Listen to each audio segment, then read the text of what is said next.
Amy, let me tell you about a magical place that is so exactly designed to be enclosed space, year-round fun for the whole family that I bet you already know what I'm going to say before I even say the name. Let's say it together on 3. 1, 2, 3.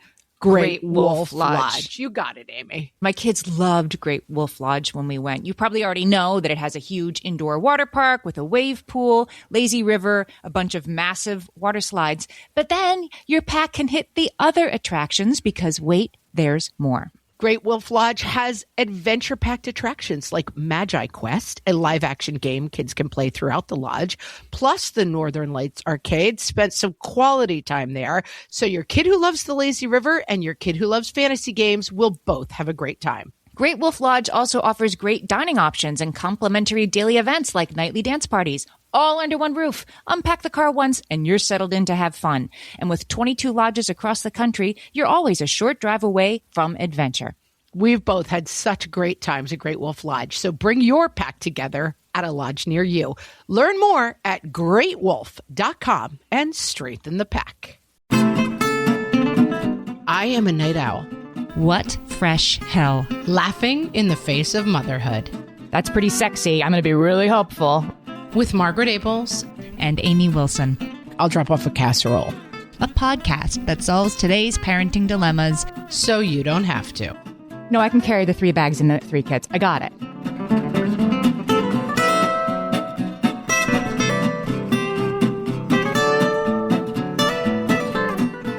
Hello, everyone, and welcome to What Fresh Hell? Laughing in the Face of Motherhood. This is Margaret. And this is Amy, and today we're talking about asking for big help. Like big help. But before we ask for big help, Amy, I regret to inform you that we must throw ourselves on our swords and ask for an enormous apology because it doesn't happen often, but we made a startling and perhaps unforgivable error. I mean, if people want to ban and block our podcast, I can't blame them. We got dragged for good reason? We got rightfully called out for our sins. Okay. On our episode, 2 Types of People Family Debates, Amy, I don't know if we were tired for the pandemic. I don't know if we were just having an off day. But you and I both loudly and with great fervor insisted that one should eat cup of noodles with a spoon. And only a spoon. And that, we were like mocking people for using a fork. And in fact, people were like, how the heck would you eat those slippery noodles off of a spoon? It makes no sense. Yeah. Our dear friend, Patty, we both know her, rightfully called us out and said, it's chopsticks or nothing. Some people feel they have trouble with chopsticks. She was trying to argue that you just shovel. You don't have to have the full chopstick technique. It's a shoveling event. It's chopsticks and then drink the liquid that's remaining. That was her technique. Okay. That's probably is the correct technique. I have to keep a fork in the mix. There are people who have a mental block on using chopsticks, and I'm going to keep a fork in the distant mix. But I don't know. It's obviously been, you and I need to sit down and share a cup of noodles, and we need to know better and do better, because obviously you cannot eat cup of noodles with a spoon. We were dead wrong, and we want you to know that when we're wrong, we will return, we will apologize, and we will call out people like Patty who correct us correctly. Brene Brown would be so proud of you, Margaret. That was so vulnerable. I'm taking ownership. I'm taking ownership of my mistakes. And I am supplicating myself in front of y'all and asking for forgiveness, because I don't know what we were thinking loudly and surely with great conviction, telling poor people out there to eat cup of noodles with a spoon. It's bonkers. And I don't blame you if you reject every other advice we give you on this podcast, but hopefully we can earn back your trust. That's all I'm saying. That was the bad one. Okay. All right. Thank you. Horrible misstep. A horrible misstep. But anyway, we've apologized, and now we're going to move on and do our best going forward. This topic that I want to talk about this week, asking for big help, came, as many things do, from our Facebook group, facebook.com/groups/whatfreshhellcast. Julie is one of our listeners. She asked, when have you asked for big help lately, and what's the breaking point? I'd never heard this term big help before. I think she was making it up, but I loved it because it's one of these things like we know what it is when we see it. Well, what do you think it is? What does big help mean to you, Amy? Big help is, can you fly across the country to help me right now because my spouse is in the hospital and my kid just broke his leg. Big help is, can you loan me considerable amount of money, right? Like big help, it's 2:00 in the morning. Can you come over because my baby has a fever? And can you sit with the toddler? Yeah. Pick up a prescription on the way over. Yeah. Like short list, big ask. And I want to pick apart why this is hard for us, because everybody, I think, at some point, if you're a parent, is going to be on the asking side of big help and on the receiving side of that ask. And being on the receiving side kind of feels good most of the time. And so I don't know why we get so wrapped up on, is this big enough? Is my need big enough that I can ask? Like it's much more painful to be the asker than I think it should be. And I think there are reasons for that. But I'm curious about that because having been on the receiving side of that 2 a.m. call, you are happy to help. You're happy to be of help. So let's talk about why asking is hard. There's a book called Mayday, Asking for Help in Times of Need. Nora Bouchard wrote that book, and she suggests, I like these couple of ideas, that asking for help requires surrendering control. I think it means that this problem is bigger than I can handle. This is more than I could do, right? Moms are supposed to be able to handle it all, juggle everything at once. Nope, this is more than I can handle. Being perceived as needy. Yes.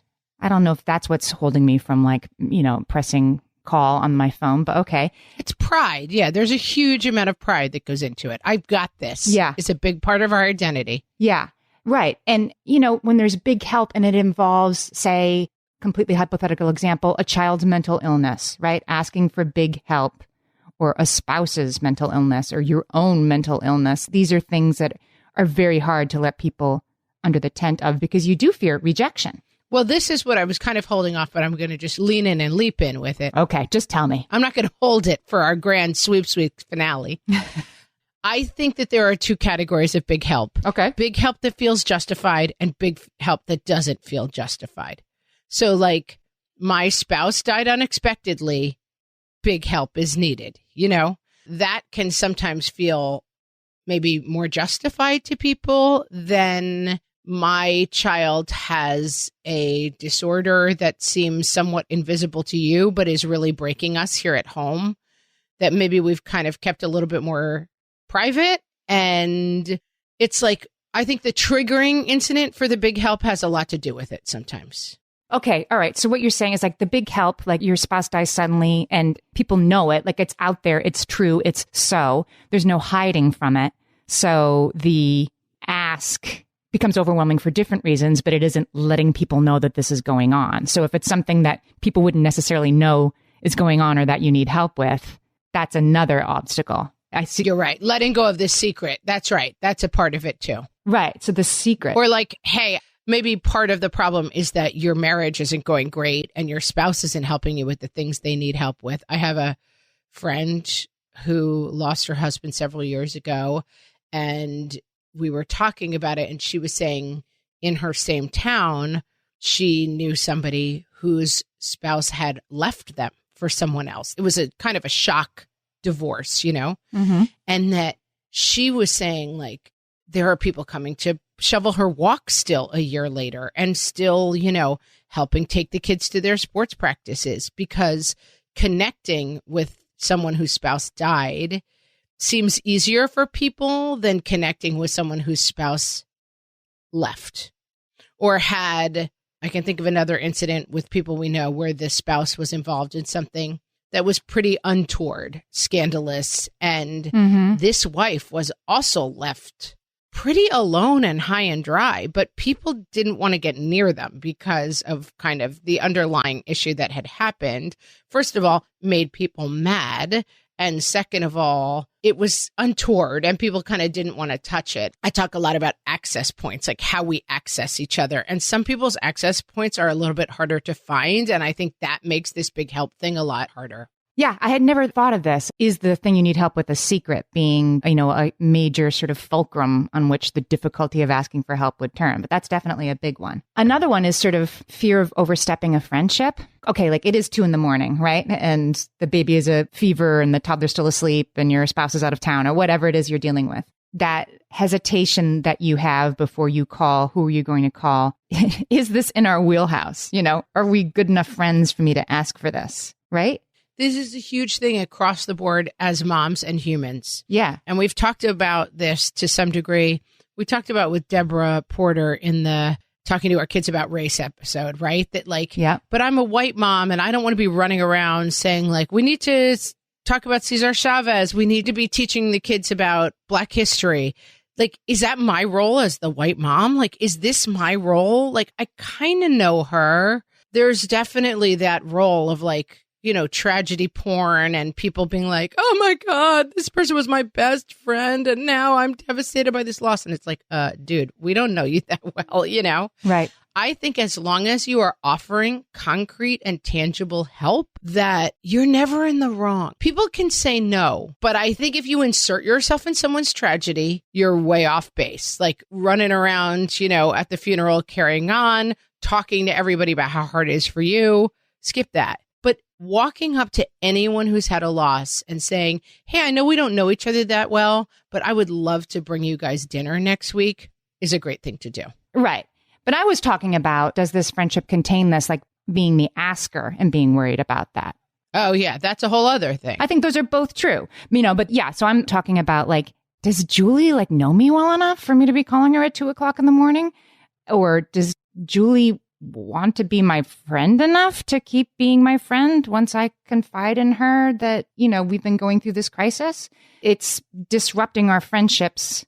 You know, there's a risk of it. And I think it's lower than we think it is being on the asking end, right? Like this person won't want to be my friend anymore if I ask her to come over in the middle of the night. That seems crazy from the outside. But when it's you, you're afraid to ask. And I got another complicating factor for you right now, the pandemic. Everybody's been in their houses, right? Like I don't know one household that over the last year didn't have something serious going on, right? Something serious that crucible brought to light, made something you couldn't turn away from anymore, made worse, you know, whatever. Everybody had their something this year. And yet we were separated from each other. And I think that also made it hard. Like, can I call this friend in the middle of the night? Because I haven't really seen her in 6 months and I don't really know what she has going on. Right. Right. You don't know what's going on with her.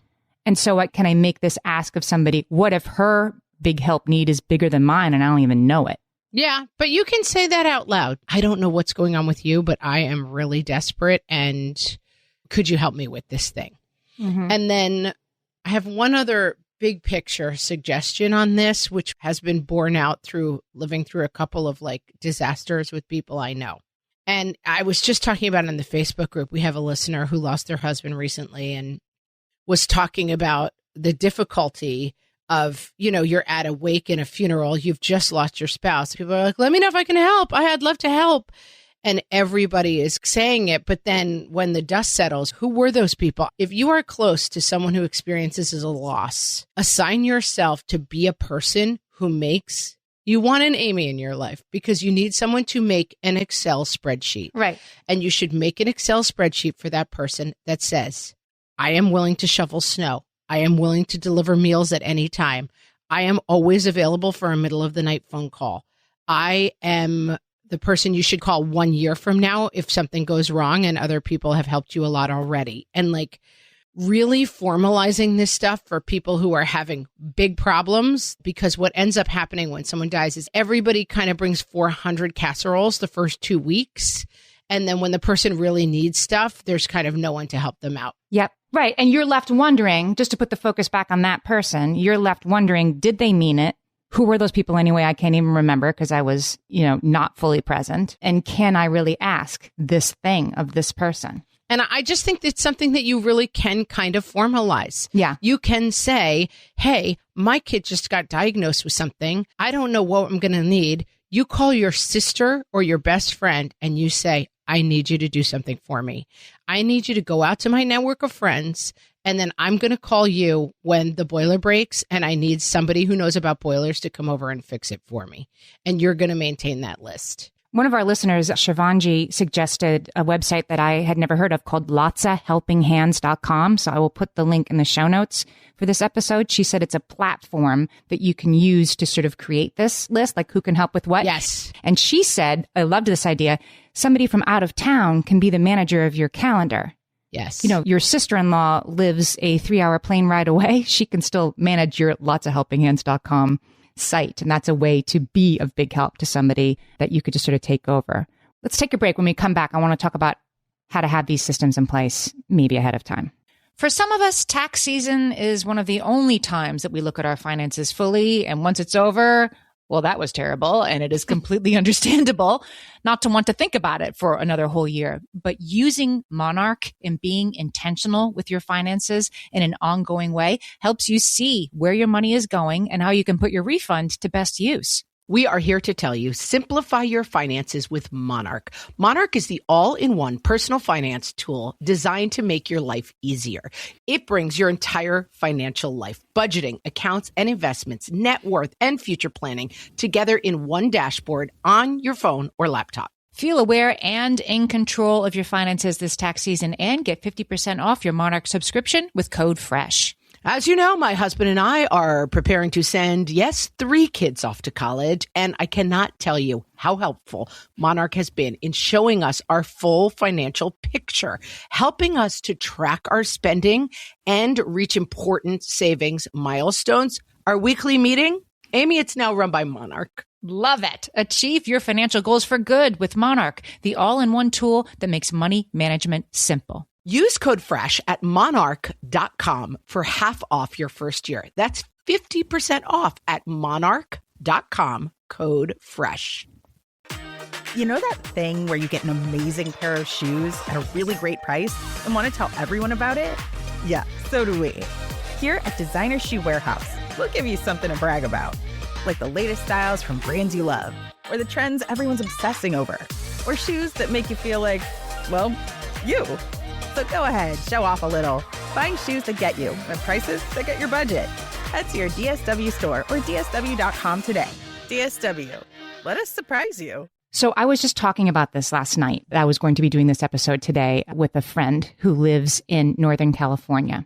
And she said, oh, this is not a problem for me and my friends where I live. And I said, why is that? And she said, over the last 4 or 5 years, they have had major wildfires out there every year. And she said, we have gotten, because of necessity, extremely comfortable with getting and giving big help. She said, we had a family, living with us, and the 2-year-old had one set of pajamas and they lived with us for 2 weeks, and that's what he had to wear.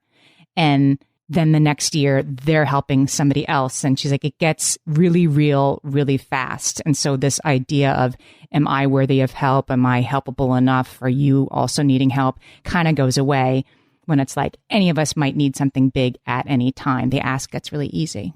Yeah, because I think there's a reciprocity. Right. And I think there can be a problem. Like, I have friends who are chronically ill, who have chronically ill children, or who have suffered the kind of loss that they're having a lot of trouble getting back on their feet from. And I think it can feel from both sides. The person can feel like they're asking too much. And honestly, their support system can feel like, I cannot manage your problems and my own problems. And it leads to very, very bad feelings. I've seen friendships fall apart over it. And it is a challenging dynamic when somebody needs a ton of help, and because of whatever circumstance they're in, they're not always able to offer that same help in return.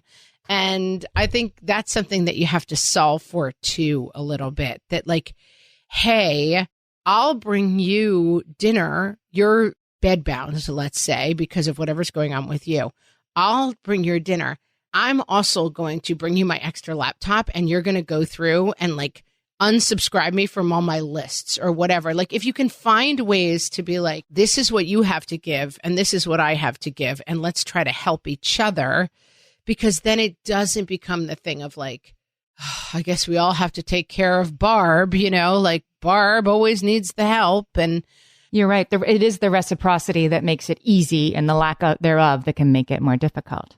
Yeah. And there's kind of more dignity in that for the person who is receiving the big help, Something else just occurred to me that is a factor in this is the need for the big help, acute or chronic, right? If your friend's house burns down, that's pretty sexy. I'm going to be really helpful, right? Yeah. But my friend's kid, has an advancing disease that's taking away her mobility. and that's how it's going to be for the rest of that kid's life. I hope I wouldn't be such a lousy friend as to not be that helpful, but it's different when it's going to be true next week, next year, forever. But not talking about you, but like you would be a lousier friend to that person. Everybody would be, because at a certain point, are you kidding me? I'd love to grab a bucket and rush over and put your house fire out. You're going to have a very different level of mental and emotional engagement with that than like, oh, this is four of you having this chronic disease. It's a natural thing, and it's something to sort of solve for in the equation. And this is another big place to watch your story, right? This person always needs, it's so exhausting dealing with this person who's always got a problem. Let's say you have a friend who's financially having problems and you're trying to help them out. You have every right to sit down and be like, the most amount of money I could contribute to this person's well-being is $20 a week, let's say. That's absolutely within your rights. But like, take a step back, think about that, and have that conversation rather than letting it become the story of like, oh my God, I wish I'd never met this person. They've just become this huge financial drain in my life and it's a nightmare. Yeah. And if the answer is like, I'm kind of done with this and the amount of money I'm willing to give is zero, that's fine too. But I just think it's getting the clarity around how much you can and want to help versus getting stuck in the place of like, I'm going to help and be miserable about it is no good. This seems to me, though, like if we're talking about big help, we are talking about something that is a little more maybe situational than like, this is my friend who always talks about herself and never asks about my day. You know, it's more situational, I guess. If you're asking for really big help, it does kind of mean help you don't usually need or haven't had to ask for before. I guess so. That makes sense to me. If you're on the receiving end of that, like having been on the receiving end of big asks like that, what really interests me about how hard it is to ask for help when you really, really, really need it is that when you've been asked for help by a friend who really, really needs it, you're so glad to be able to help. I had a friend last summer who lost both parents within the same month, both parents. And COVID made things much more complicated. And she called me with like a day's notice. Could a couple of her kids come and stay with me for a couple of days? And I should have thought of that. I should have waited for that big ask to come in. But I was so relieved to have this concrete, specific way to be of real help to her. She had to leave the country during COVID, which meant, you know, quarantining and all that kind of thing, and leaving her kids for a long time. And she needed help. To be on the receiving end of that, that was a gift to me because I was sitting around, you know, wishing you could help, feeling sad for her, crying. It must be so hard to be her. I wish there was something I could do to help. And then there was something I could do to help. And it wasn't that big a deal, P.S.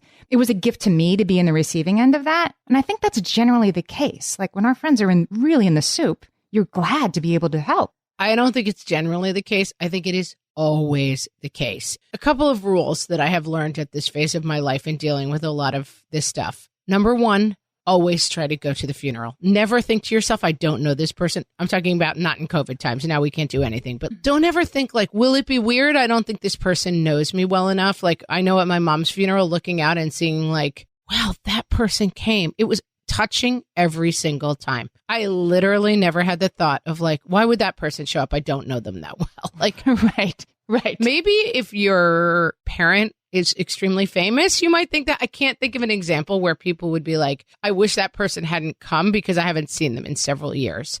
It means so much to people to just show up. The other thing is always offer specific help. The more specific help you can offer, you take the burden off of the person to have to come up with a big ask. I try to say to people, instead of, let me know if I can help, I'll say like, I am a night owl. So at 2 a.m., if you need a pharmacy run, I'm your person. Try to think of like really not meals. Nobody needs any more meals. Like try to think of real. I live right next to the pharmacy.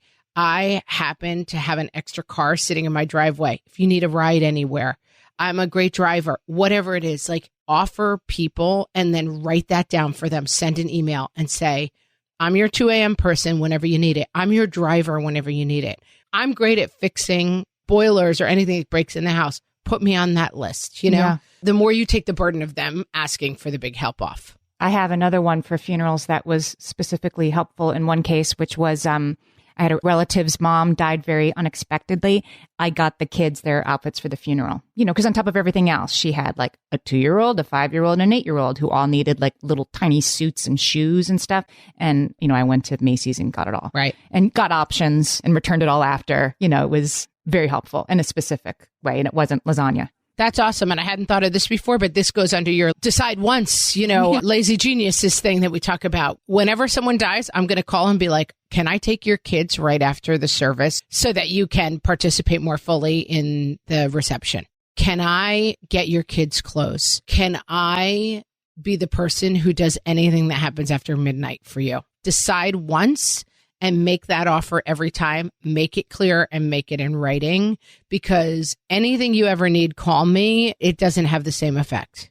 So you're talking about how to sort of be an askable friend, which I really like. These are specific things. Be the most askable friend. That's right. And it's okay to set limitations within that too, but the clarity helps, Hey, we're having our own financial issues. I wish I could give you $1 million and solve all your problems. I can't give you any money, but anything you need on Saturday or Sunday, call me. I'll walk your dog. You look at their life and you say, where are the pressure points and the pain points that are going to come up in this situation? And which one of those am I willing to take? Yeah. And then you offer it. And hopefully they have my person who's organizing a list for all of those things. There's a possibility that you can do this sort of ahead of time too. Like it makes me think of, when my kids are going to, I don't know, soccer camp or, the chorus trip, the emergency contact, the person that you put down as if I can't be reached, right? Yes. And my, kid needs to be taken to the town hospital. Who should you call?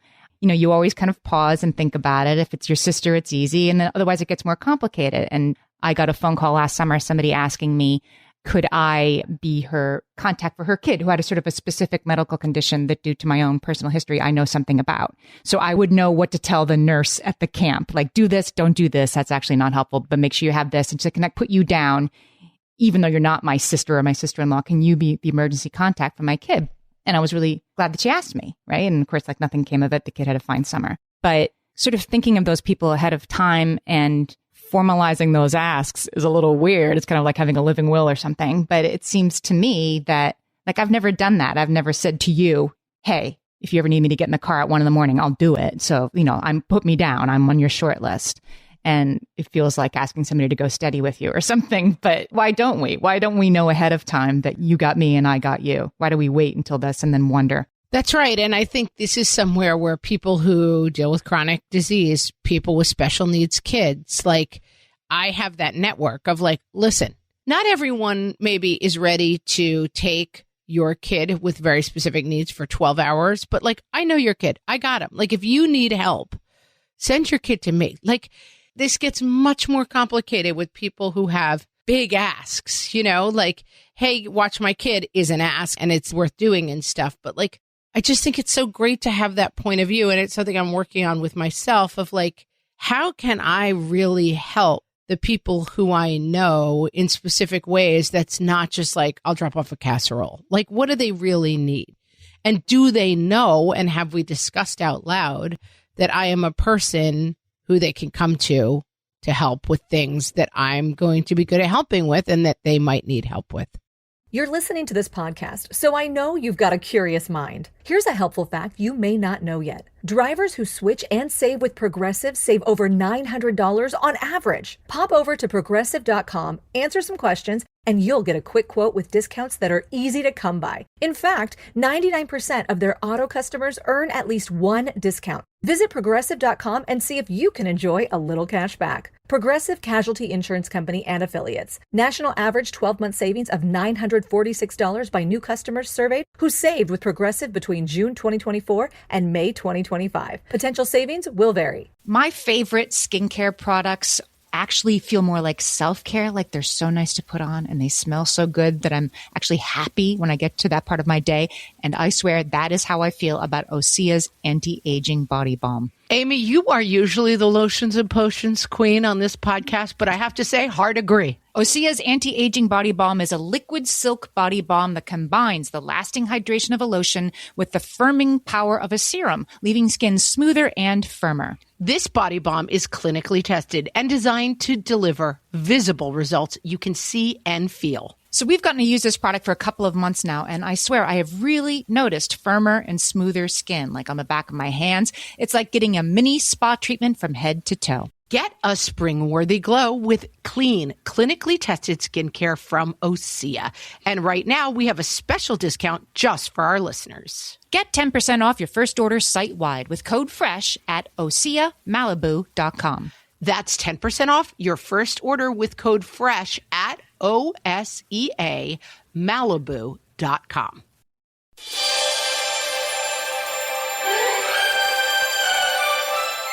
And now, the Mom's Performance for an Audience Awards. From the What Fresh Hell podcast. Our first nominee is Chrissy Engstrom from Dayton, Ohio, for her performance in I Can't Believe You're Acting Like This. My goodness, honey. I can't believe you were throwing a tantrum like this in Target. Oh my goodness. Hitting? I have literally never seen you like this before. I am shocked by this completely out of character behavior. Next up is Tanisha Holland in Sorry We're Late. So sorry we're late. Someone wouldn't find their shoes. Like I keep saying, put on your shoes. But I guess she must have heard, I'd love it if you'd find mommy's lipstick and rub it all over the bathroom towels. Having kids is fun, huh? It's always an adventure. We recognize Sally Porter in You Will Not Speak to Me That Way. You hold on just 1 minute, young lady. You know I will not be spoken to that way at the grocery store. Oh, eye rolling? Absolutely not tolerated in my world, Mitzi. How dare you? A commanding performance by Sheila Martin in I Regret That My Son Just Said You're Ugly to You when you said hello. Jakey, you know we don't talk about people's appearances in public. Remember? We talked about this that time? You told the nice lady at the pharmacy she looked like a witch? And when you told the old man at church he's going to heaven soon? Yes, I want you to use your words, but just not those words. Let's go. And finally, Kate Piermont for her truly searing performance in Look How Quiet I Am Trying to Keep You on This Airplane. Okay, that's right. Get it out of your system, honey. Would you like a cracker? No, you'd rather kick the nice lady next to you in the face. That's a poor choice. It's a poor choice, okay? Only 4 more hours to go. Okay, let's try to stop shrieking, sweetheart. Ooh, let's ring the call button and see if they'll bring Mommy and our seatmate a cocktail. Ladies, you are all winners to us. This has been the 2019 Mom's Performance for an Audience Awards from the What Fresh Hell podcast.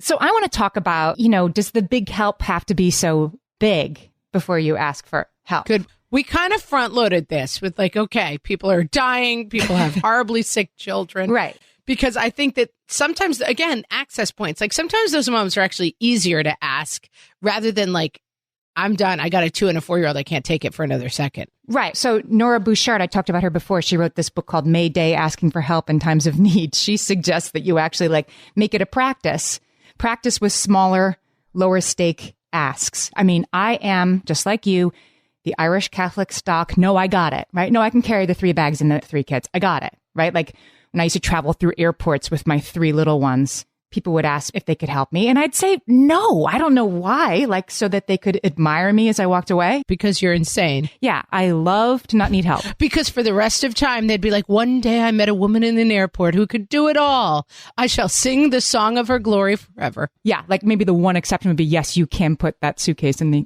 compartment for me because I'm carrying a baby in a sling and have a 2-year-old by the hand. But I love to not need help.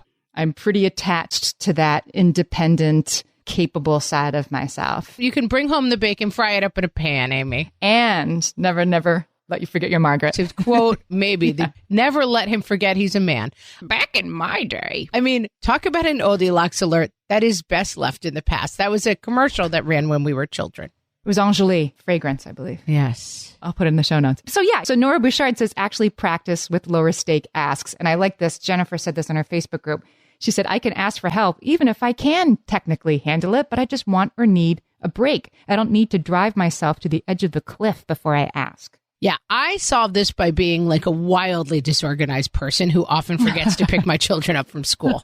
So I have to have a small network of moms who I can turn to and be like, oops, forgot to pick one of them up. Could you grab them for me? This really never really occurred to me. Like, wow, you don't have to wait until you really need help. You can just wait until you want help and then ask just somebody. Like, that seems crazy to me. But what if it wasn't? Yeah, it's not. Despite all my Irish Catholicness, we recently, in the post-COVID, post-vaccine world, had our first family gathering. And not that it's a post-COVID world, but it was a vaccinated group of people. And it was outside. Listen, I'm going to keep justifying myself, but it was fun. And it turned out to be at my house. And I wanted to host it, but it was 3 days because normally we would go to a restaurant one night and we would do that. So we're not going to restaurants. So it was going to turn out to be like 3 full meals for a large group of people at my house with like a lot of COVID protocol stuff. It was a big ask. And as we talked about it, I would have never done this 10 years ago. I was like, here's the thing. If I host, I'm not cooking anything. And so everyone else cooks something and bring it. And we'll get taken one night and then y'all figure out the meals. And like, here's an email list. You guys figure it out. My sister figured out the meals. It was super relaxing. It worked out great. And I didn't have a moment. I let go of the thing where like, I'm going to do it all and get to be righteous and grumbly about how hard I work for everybody and no one appreciates me. Mm-hmm. Did have to let go of that satisfying moment. But it was super helpful because I said, this is a different circumstance and I'm going to need a lot more help than I usually get. And you know what? It worked out great. It was a good lesson. It's another good COVID lesson. Like being a superhero is so uninteresting. It's such a bore. Yeah. And there are seasons of this, right? Like there are times like you have 18 people coming for dinner, like you're going to need more help. There's times when when these are seasonal. These big asks are sort of, they come and go. They're acute, they're moments. And for you to not be your usual independent, capable self is what the doctor ordered for that moment in your life. Yep. And I do think that the flip side of the like, oh, it's so easy, see, is the chronic stuff where you feel like you're always asking for help. And it's trying to like set up systems where you can be helpful and that person can ask for stuff without overwhelming any individual person, because that does happen. And it's not because you're not a good friend. And it's not because the person is an over asker. It's because situations can get very overwhelming. Yeah. And if you're the person who's like, why is nobody seeing that I'm overwhelmed right now? Like, one, maybe they're not. Two, maybe they didn't listen to this episode. I don't know. They don't have ideas, but you do have to be unafraid to ask for the thing and kind of have it ready. Like, oh God, I'm thinking of somebody in my life right now. Like, why have I not called this person over the last year and a half and offered actionable, specific help? I should have, I could have, I would have, I didn't. I think this person is getting a lot of help, but that person in that situation, it's sometimes you look at it from the outside, like, I wish I could help in some way. And then the sleep of the righteous, because you had that if only thought. But if that person called me and said, I really need you to start bringing my daughter home from Girl Scouts every week until the end of the year, you would do it. I would be psyched, right? Yeah. And there's a truth somewhere in the middle, because having been on both ends of this, I was once in an extremely bad accident and just like driving to the hospital. I mean, just staring out the window and being like, why are those people walking down the street? Why are those people sitting in a cafe? Like, don't they realize that this thing has happened? Things happen only to you. The ripples of that don't affect everybody. Trauma is isolating. And so if you sit at home kind of stroking the orb of no one really cares about me because look at what they're not doing for me, you will find all the justification you ever need to like Gollum stroke that precious for the rest of your life. Because that is true. That like, and I've seen people lose children, lose spouses, be involved in unbelievable tragedies. And you know what happens? Other people move on with their lives. That is the absolute nature of the world. And when it has happened to me, I have found it extremely isolating and painful. Like, but how could you guys just be having that event when you know this bad thing happened to me? Because that is the way of humanity and it stinks. And so don't sit at home like rubbing that preciousness of I'm all alone and no one cares. ask for the help you need. At the same time, we can, as friends, realize that that is true. That like my life is extremely busy. I often say like I'm in a lifeboat with 5 people and it's taken on water. It's not a lot of time in my day where I'm looking around being like, how is that guy over there getting eaten by a shark doing? It's like not my problem. I got problems of my own, and I do have problems of my own, and they're real problems. And they may not be as big as other people's problems, but they take a lot of my mental energy. So I think we have to watch both stories. The story of no one cares about me and my problems, and I'm going to just sit at home and bask in how everyone else is doing great and laughing and not thinking about me. Wrong story. And I'm too busy. I have to keep my lifeboat from taking on water. I can't possibly be bothered with other people's problems. People can be bad noticers of how much you need help, right? Particularly if you're sort of an extremely capable person who likes to seem like they have their act together. But that doesn't mean, because they're bad noticers, that they aren't willing to take your daughter home from Girl Scouts every week for the rest of the year, right? Like even that person who's not really getting how much you need right now is probably very happy to be on the other end of a specific ask to be a good friend, to help. It isn't like, you're not asking your friend who has 3 kids of her own, can you move in with me and take care of my kids? And sometimes these little things that would really lighten our load seem like these big asks. And I think they're not if you really sort of write them down and know what they are, right? I think what we've come to so clearly, and I hadn't thought about it in exactly this way. I like this lotsofhelpinghands.com thing. I like the meal train, and I really like the meal trains that involve more like, I will shovel the snow. I will be your point person. Meals, I don't know anybody who's had a tragedy who didn't throw away 40 pounds of food. It's never happened, because everybody is like, I'll be helpful by dropping off this lasagna. And it's like, okay, stop with the lasagnas and get on a Excel spreadsheet that says, I will pick up nighttime medications. I will drive kids on a minute's notice. I can do that Wednesday and Thursday any week, Right. I will wrap all the Christmas presents this year, whatever needs to be done. Great. And I love the I'll pick up, try to think of the things maybe other people aren't. I'll walk the dog, but also I'll get the kids clothes for the funeral. And I think if we can get out of the storytelling of nobody really cares, look, and then we can get out of the storytelling of oh my God, that person is just a drag on my life. And if I touch that quicksand, it's going to pull me under. We will all be better at asking for and giving really useful help to each other, which is fundamentally what we all want. There is nobody sitting around and drumming their hands like Mr. Burns and being like, I love not helping my friend who's in crisis. Nobody's doing that. It's not happening. It makes us feel you're actually giving your friends a gift when they can be concretely helpful to you. But the onus is on you a little bit to be the next time somebody says, if there's something I can do to help, let me know, to say, actually, yes. Yeah. And stop telling yourself the story of, I don't know that person well enough to ask for help. And stop telling yourself the story of, I don't know that person well enough to insert myself in their crisis.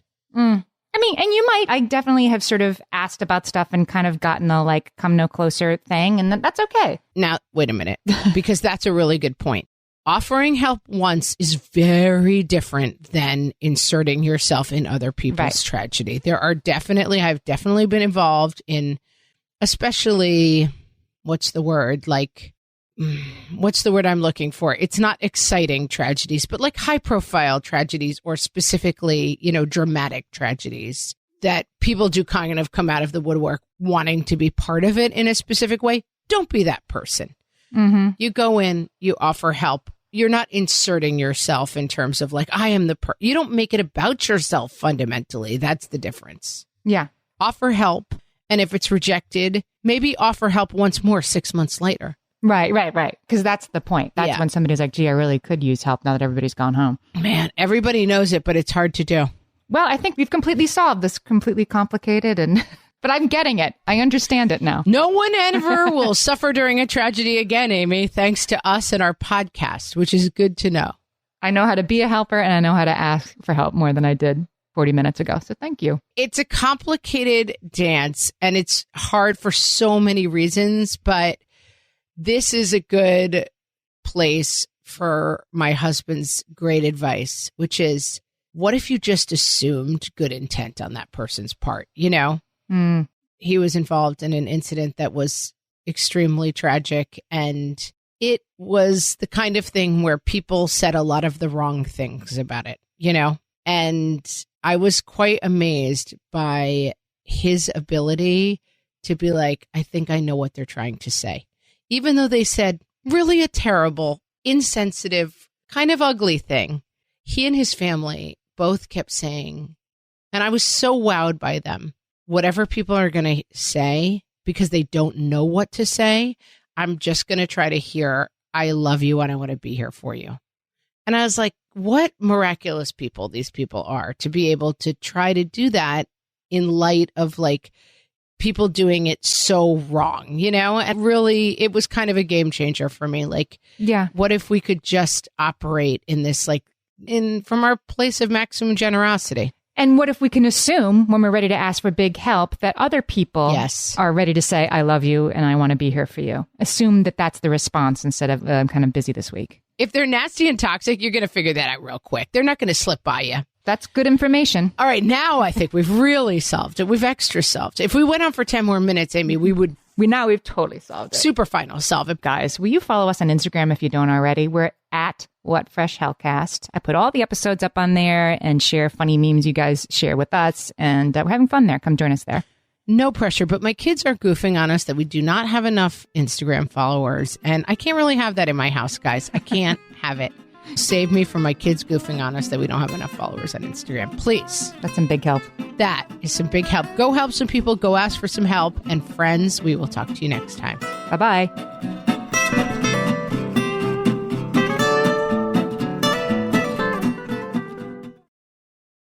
This podcast is supported by MIDI Health.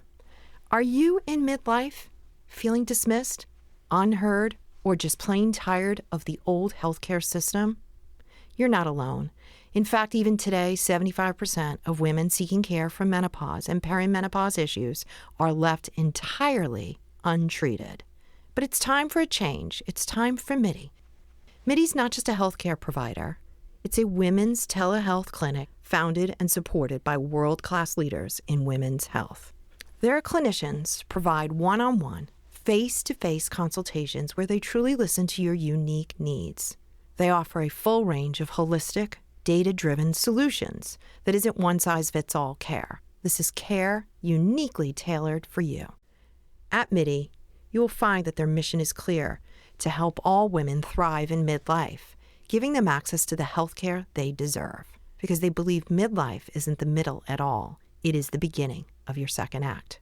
Ready to feel your best and write your second act script? Visit joinmidi.com today to book your personalized, insurance-covered virtual visit.